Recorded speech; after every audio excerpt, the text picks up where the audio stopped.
বাড়িতেই থাকা 6টা উপকরণ নিয়ে ঘরোয়াভাবে চুলের যত্ন একবার ট্রাই করে দেখো, অবশ্যই কাজ পাবে। আলু কাটতে গিয়ে কি সর্বনাশটাই না করে ফেললাম দেখো বন্ধুরা, মানে মানুষের এই ভালো এই খারাপ বলাই যায় না। তো রাতে রান্না করব বলে সবজি কাটতে বসছিলাম, সবজি কাটতে গিয়ে হাতে মশা বসে যায়, মশা তাড়াতে গিয়ে এমন বটিতে হাতটা লেগে গেল, অনেক রক্ত বেরিয়েছে। এতক্ষণে একটু রক্ত বন্ধ হয়েছে, তাই তোমাদের দেখালাম। এবারে একটু ব্যান্ডেজ লাগিয়ে দেবো তুলো দিয়ে মুছে, তার কারণ হচ্ছে নাহলে আমি রান্না করতে পারবো না। আর প্রচণ্ড ব্যথা করছে, হাতটা অনেকটাই ডিপ হয়ে কেটে গেছে, বুঝলে বন্ধুরা, ওই কারণে আঙুলটাই ভালো করে ব্যান্ডেজ লাগিয়ে নিয়েছি। দেখো, ব্যান্ডেজ না লাগালে রান্না করব কি করে? আর যেহেতু হাতে রান্না করতে হয় সেই কারণে খুব ব্যথাও করছিল জানো বন্ধুরা। আর এদিকে দেখো আমি সোয়াবিনটা গরম জল করে ভিজিয়ে দিয়েছি, আর এখানে ভাতও বসিয়ে দিয়েছি। যতই যাই হোক না কেন, কষ্ট যতই হোক না কেন রান্না করতে হবে। আর মেয়েও ভাত খাবে না, তাড়াতাড়ি রান্না করলে পারবো না। আর দেখো এখানে ক্যামেরাটা কেমন কাঁপছিল, তাই ভালো লাগছিল না ভিডিও করতে, আর শরীরটাও খুব খারাপ লাগছিল। সত্যি কথা বলতে কি, হাত কাটাতে আমি একটু কান্না করে ফেলেছিলাম, কারণ খুব ব্যথা করছিল, অনেকটাই কেটে গেছে তো তাই।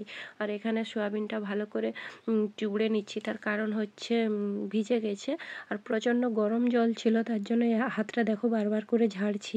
এরকম জীবন মেয়েদেরই হয়, যত গরম লাগুক, যত কষ্ট হোক, যতই হাত কেটে যাক, এই ব্যথা কেউ বুঝবে না। যতই হাতে ব্যথা লাগুক না কেন, তাও মানে বুকে পাথর চেপে কাজ করতে হবে, কিচ্ছু করার নেই। আলু আর সোয়াবিন থেকে ভালো করে জল ঝাড়িয়ে নিয়েছি, এবারে একটু নুন আর হলুদ মাখিয়ে দেবো, কারণ এগুলো একটু ভাজতে হবে, না হলে কেমন একটা গন্ধ করে, আমি খেতে পারি না। আর নিরামিষ সোয়াবিনটা রান্না করব, তো সেই কারণে ভালো করে আলু আর সোয়াবিনে নুন লাগিয়ে মানে মাখিয়ে রেখে দিয়েছিলাম। সেদিকে ভাত ফুটছে, আর এদিকে মশলাও করে নিয়েছি দেখো। মানে নিরামিষের মশলা দেখলে সবাই কেউ হয়তো ভাবতে পারে যে এটা আমিষের মশলা, কিন্তু এটা আমিষের মশলা নয়। আর কষা কষাই সোয়াবিন আলুটা রান্না করব। রাত্রে তো কেউ এত ঝোল খাবে না। আর টমেটো ভাতে দিয়েছি, তো টমেটো ভাতেটাও আমার খেতে ভীষণ ভালো লাগে। ব্যথা হাতে ফোন নিয়ে ভিডিও করছি, আর এদিকে রান্না করছি, তো খুব ব্যথা করছে। দেখো এখনো রক্ত বেরোচ্ছে, দেখতে পাচ্ছ? ব্যান্ডেড লাগানোর পরও বার করবো কালকে, আজকে ভাবে হাত কেটে যাবে বুঝতেই পারিনি আমি। বলো, কিছু করার নেই। মেয়েদের কিরকম লেগে গেল একটু মানে বেহুশ হয়ে বুঝতে খুবই পারলাম না কষ্টের, বন্ধুরা। কিছু করার থাকে না, তো বাদ দাও। যা হয়ে গেছে হয়ে গেছে, এইটাকে নিয়ে পড়ে থাকলে তো হবে না, ব্যথা ব্যথা করলে ব্যথা করবে।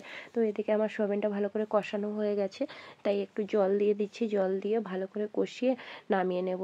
আর ভাতও ফুটে গেছে, আমি ভাত গড়াতে পারছিলাম না, হাতটা সত্যি ভীষণ ব্যথা করছিল, তাই কাকিমাকে বললাম একটু ভাতটা গড়িয়ে দিতে, তাই কাকিমা ভাতটা গড়িয়ে দিচ্ছে। দেখো, এ আমার কাকি শাশুড়ি, তোমরা আগেও দেখেছো, আমরা একটা বাড়িতেই থাকি, তো সেই কারণে কাকিমা ভাতটা গড়িয়ে দিল। আর এখানে কষা কষা সোয়াবিনের ঝোল আমি নামিয়ে দিয়েছি, আর মানে কড়াটা নামাতে পেরেছি কিন্তু ভাতটা নামাতে পারিনি।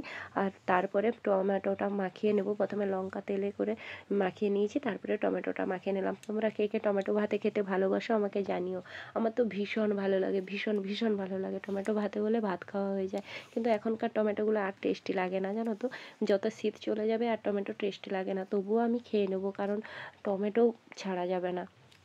আর যাদের ইউরিক অ্যাসিড আছে তাদের তো টমেটো খেতে নেই, মায়ের এখন টমেটো খাওয়া বারণ আছে, তাই একটু বাড়িতে টমেটোটা কম রান্না হচ্ছে, কারণ মা খাবে না, আর আজকে রাতে মা ভাত খাবে না, তো সেই কারণে কাকিমা, আমি আর তোমাদের দাদাভাই খাবো বলে তোমাদের দাদাভাইয়ের খাবারটা রেখে দিলাম, কারণ কখন আসবে, আগে ভাতটা বেড়ে রেখে দিলাম। আগের ভাত আমি কোনো দিনই খাই না, তো বেড়ে রেখে দিলাম, তারপরে আমি আর কাকিমা করে খেতে বসে পড়েছি। দেখো, টমেটো ভাতে লঙ্কা একটা ভাজা নিয়েছি আর সোয়াবিনের তরকারি, ব্যাস এইটা দিয়েই খাওয়া হয়ে যাবে। আর জামটাই নিয়ে নিয়েছি, তার কারণ হচ্ছে কি বলতো,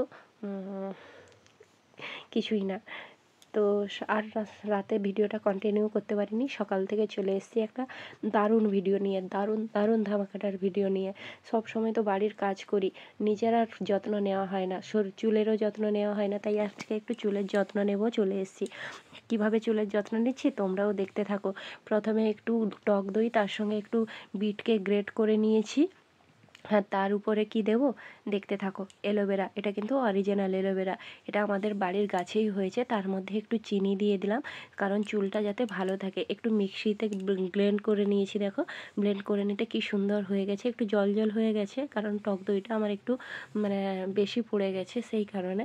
তো আমি ভালো করে দেখো ব্লেন্ড করে নিয়েছি, আর বিট দিয়েছি বলে একটু লাল লাল হয়েছে।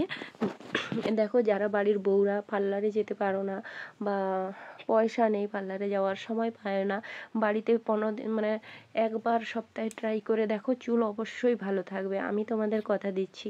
তো আমি ভালো করে ব্লেন্ড করে নিয়েছি, তার মধ্যে একটু মধু দিয়ে দেবো। মধুটা চুলের যথেষ্ট মানে প্রোটিন ক্ষমতাটাকে বজায় রাখে। আর তার মধ্যে শ্যাম্পু দিয়ে দিচ্ছি, কারণ যেটা দিয়ে শ্যাম্পু করব আর আলাদা করে শ্যাম্পু নিতে হবে না, এইভাবে শ্যাম্পু নিয়ে নিলে যথেষ্ট মানে হয়ে যাবে। বেশি শ্যাম্পু নিলে মানে শ্যাম্পু দিয়ে চুলটা ধোয়া যাবে না, তো সেই কারণে আমি শ্যাম্পুটাকে মিক্সড করে দিয়েছি। শ্যাম্পুর সঙ্গে কয়েকটা জিনিস মিশিয়ে মাথায় মাখো, দেখবে চুল যথেষ্ট ভালো থাকবে। আমি তো এরকমই করি, কারণ আমার তো আর সময় হয় না পার্লারে যাওয়ার মতো, তো সেই কারণে আমি এরকম করতে থাকি। তো এটা মিক্সড করা আমার ভালোভাবে হয়ে গেছে। এবারে মাকে বলছি মাথায় দিয়ে দিতে। মা বলতে আমার শাশুড়ি মা, আমি শাশুড়ি মাকে আমার সবটা কাজেই মানে বলি, কারণ অনেকে দূরত্ব সম্পর্ক বজায় রাখে, কিন্তু আমার শাশুড়ি মায়ের সঙ্গে আমার সেই রকম সম্পর্ক নয়, মা মেয়ের সম্পর্ক নিয়েই থাকি। তো মা ভালো করে মাথায় দেখো আমার বিট মানে ওই যে ব্লেন্ডটা করেছিলাম ওইটা ভালো করে মাখিয়ে দিচ্ছে। আর তোমাদের দাদাভাই আমাকে লাগাচ্ছিল, বলে হোলির আগে কি তুমি হোলি মেখে নিচ্ছ? আমি বললাম হ্যাঁ। ও এরকম মজা করে, তারপরে জানো তো নিজেই আবার মাথায় নেয় যাতে নিজের চুলটা ভালো থাকে, কিন্তু আজকে তো ওর সময় হবে না তাই নেবে না। মায়ের দেওয়া হয়ে গেছে দেখো ভালো করে। আর আমার বিটটা দেওয়ার জন্য, বিটটা অপশনাল, কেউ দিতে পারো না দিতে পারো, আমি একটু মানে করার জন্য নিয়েছি। এবারে ভালো করে পরিষ্কার জলে আমি ধুয়ে চলে এসেছি, স্নান করা হয়ে গেছে আমার। তো চুলটা ভালো করে আমি এরকম ঝাড়িয়ে নিচ্ছি। আর আমরা গ্রামের দিকে এরকমই বেশিরভাগ গামছায় চুলটা ঝাড়িয়ে নিই, তার কারণ হচ্ছে এত আমাদের কেনার মতো তয়লা টয়লা এত পয়সা নেই, বুঝলে বন্ধুরা। চুলগুলো শ্যাম্পু করিনি,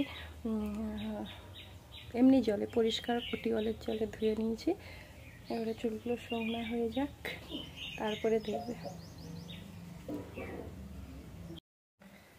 দেখো বন্ধুরা চুলটা কতটা সিল্কি হয়েছে, দেখো খুব সুন্দর সিল্কি হয়েছে। এখনও চুলটা আমার শুকনো হয়নি ঠিকঠাক, তাতেই কতটা সিল্কি লাগছে দেখো, দেখেছো? এইভাবে তোমরাও ট্রাই করে দেখো, অবশ্যই চুলের পক্ষেও ভালো, চুল ওঠাও বন্ধ হবে, খুশকিও বন্ধ হবে, আর চুলটা লম্বাও হবে। তো চলো আজকের ভিডিওটা এই পর্যন্ত। যদি ভিডিওটা ভালো লেগে থাকে অবশ্যই একটা করে লাইক কমেন্ট শেয়ার করে দিও, আর পাশে থাকা বেল আইকনটা প্রেস করে দিও আমার ভিডিওর নোটিফিকেশানগুলো পাওয়ার জন্য। তো আজকের মতো টাটা, সবাই ভালো থেকো, সুস্থ থেকো, দেখা হবে অন্য কোনো নতুন ভিডিওতে। বাই।